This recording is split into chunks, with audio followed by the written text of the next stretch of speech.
Welcome back, or should I say, welcome again, or any one of a number of welcomings.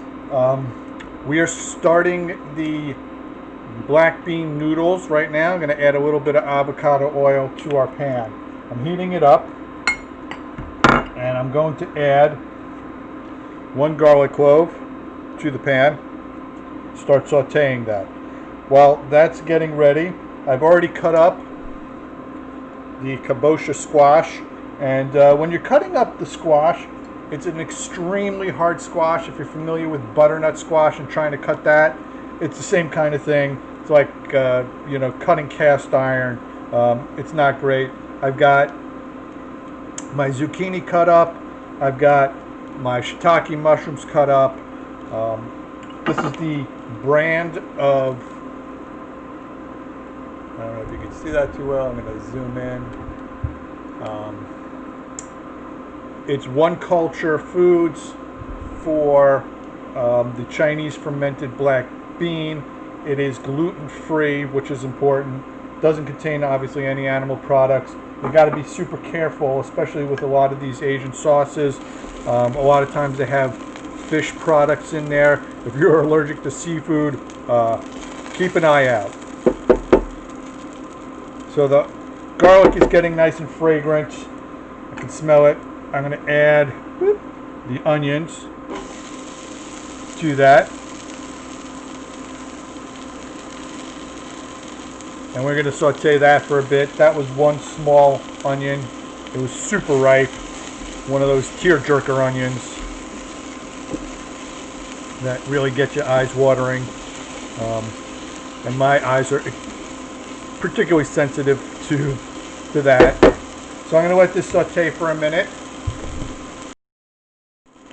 Okay, so now I'm going to add the black bean sauce.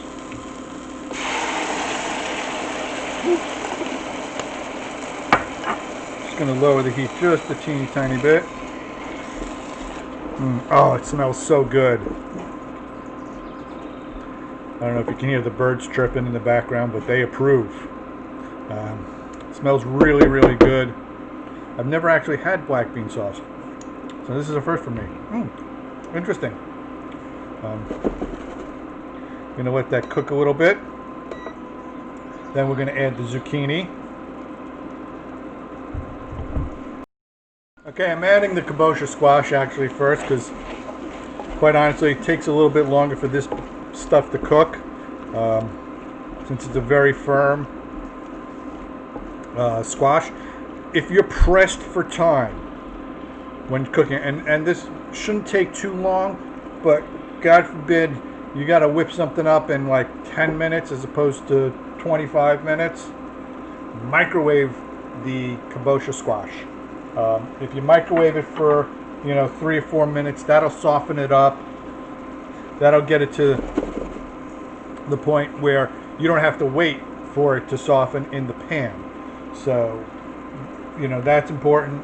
I'll be back to add the other ingredients momentarily. Okay, so now I'm going to add our zucchini, and this was just one, I would say medium to medium large size zucchini, probably about a cup in total.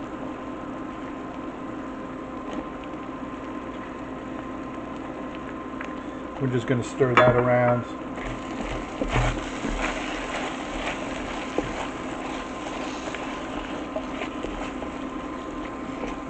Oh, it smells really good. There's obviously some Chinese 5-spice in here. I could smell that. Really very fragrant.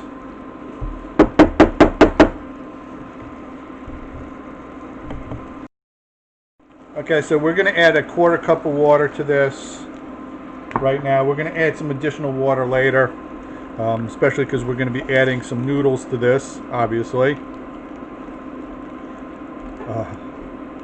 I just love the way this smells.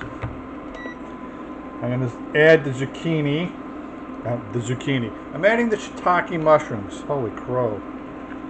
Not too bright on my part there.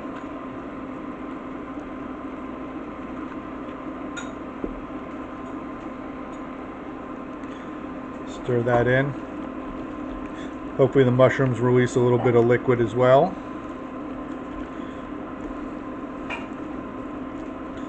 It's really starting to come together very nicely. Okay, so now I'm adding 2 cups of water. That's the first cup. Okay, so I added the second cup. Now I'm adding in 1 cup of chopped cabbage. I'm using the Napa cabbage because while it's Korea week, we're also doing canopy kimchi. So I got a lot of Napa cabbage here. Gonna let that stir. I'm gonna let this cook for the next 8 to 10 minutes, and I'm gonna prep my noodles, which have been soaking, and I'm just gonna cook those off right now. And while that's cooking and this is cooking, I'll put the final dish together in a moment. Okay, to this I'm adding about a teaspoon of the Trader Joe's umami powder. It's basically made with mushrooms. That's going to add a little bit of punch. I'm going to add 2 tablespoons of starch.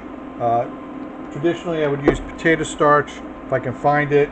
Otherwise I'm going to have to use arrowroot powder, which is also another starch, also gluten-free. So I found my potato starch. I'm using Bob's Red Mill unmodified starch. And there's 1, there's 2.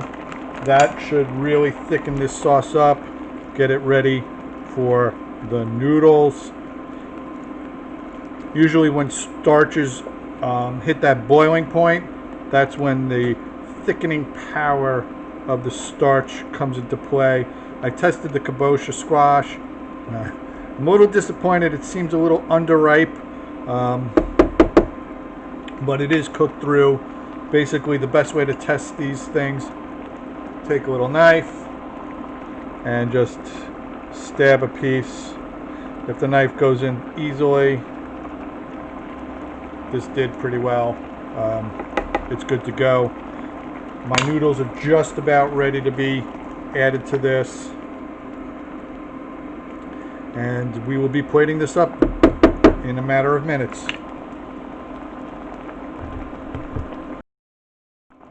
Okay, so we're ready to add the noodles. I'm going to just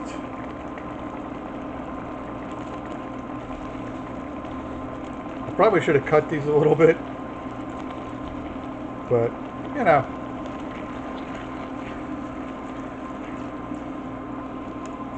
I used a whole package. Definitely don't need a whole package of noodles. Could probably get away with half a package. We're only 2 people. I'll have to do something with this. So I'm going to let this cook through. You can see the sauce is thickened up nicely.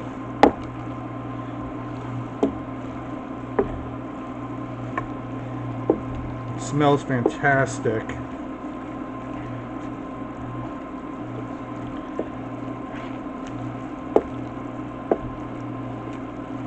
And